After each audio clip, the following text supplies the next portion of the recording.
नमस्ते, मैं डॉक्टर मेघना Pandey, consultant physician and intensivist. आज हमारा टॉपिक ऑफ डिस्कशन है ब्रोंकियल एस्थमा।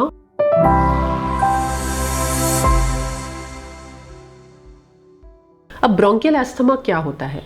ब्रोंकियल एस्थमा एक रेस्पिरेटरी बीमारी है, क्रॉनिक बीमारी है, जिसमें कुछ लोगों को किसी ट्रिगर के एक्सपोजर के बाद क्या होता है, उनके जो एयरवेज हैं तो वो सिकुड़ जाते हैं, उसमें सूजन आ जाती है और ज़्यादा कफ बनता है। तो ये ट्रिगर्स क्या हैं? तो ट्रिगर्स यूजुअली एलर्जिक हो सकते हैं या नॉन एलर्जिक।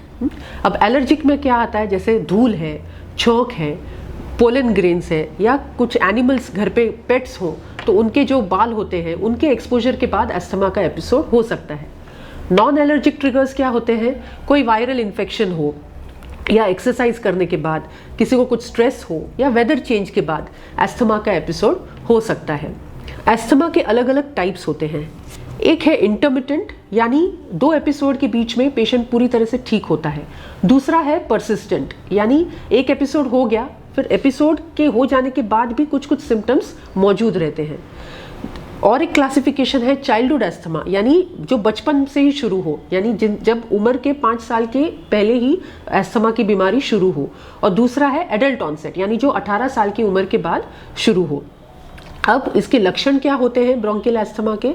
एक तो कफ आना, जो कि ज़्यादातर नाइट में होता है, फिर खुली सांस न ले पाना, या व्हीजिंग, यानी सांस लेते वक्त आवाज़ आना।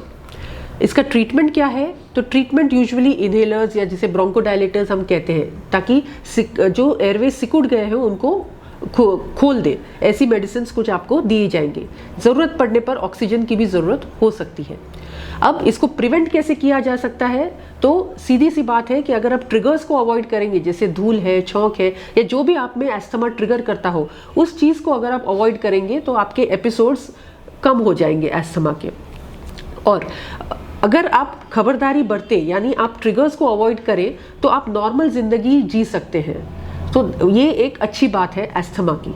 और यूजुअली जिनको चाइल्डहुड एस्थमा होता है वो उम्र के 5वें या 6ठे साल तक उसको ओवरकम कर जाते हैं, यानी उसके बाद उनको उतनी तकलीफ नहीं होती जो कि बचपन में हुआ करती थी।